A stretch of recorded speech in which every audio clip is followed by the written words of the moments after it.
নমস্কার, ডেস্টিনি জার্নিতে স্বাগত। আজকে যে জ্যোতিষ আলোচনা থাকছে যে কর্মের অনেক সময় পরিবর্তন হয় এবং পরে দেখা যায় যে যা হয়েছে তা ভালোর জন্যই হয়েছে। কিভাবে বুঝবেন? তো যারা চ্যানেলে নতুন আছেন তারা প্লিজ চ্যানেলটা সাবস্ক্রাইব করে পাশে থাকবেন। যারা পার্সোনাল আমার সাথে যোগাযোগ করতে চাইছেন কমেন্ট সেকশনটা চেক করবেন, সেখানে মেইল আইডি দেওয়া থাকে। তো এরকম দেখা যায় যে চাকরি করতে চেয়েছিলেন, ব্যবসা করছেন। আবার অনেকে এরকম আছে যে টিচার হতে চেয়েছিলেন, ব্যাংকিং সেক্টরে যুক্ত হয়েছেন। অনেকে এরকম দেখা যায় যে নিয়ে পড়াশোনা করে পরবর্তীকালে মেকআপ আর্টিস্ট হয়ে গেছেন। তো কেন এরকম হয়?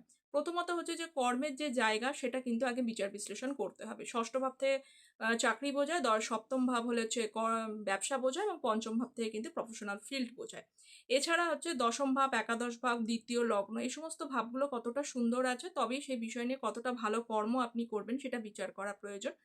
কিন্তু এই ভাবের বা সংযোগের সাথে যদি অনুকূল দ্বাদশপতি যুক্ত হয়ে যায় এবং তার নক্ষত্রপতি বা তার ডিসপোজিটার যদি ওয়েল অ্যান্ড গুড পজিশন থাকে, তাহলে আপনি যে বিষয় নিয়ে পড়াশোনা করেছেন বা যেটা হতে চেয়েছিলেন পরবর্তীকালে যদি প্রফেশন চেঞ্জও করেন, তাহলে সেখান থেকে কিন্তু আপনার অভূতপূর্ণ সাফল্য আসবে এবং আপনার মনে হবে যা হয়েছে তা ভালোর জন্যই হয়েছে।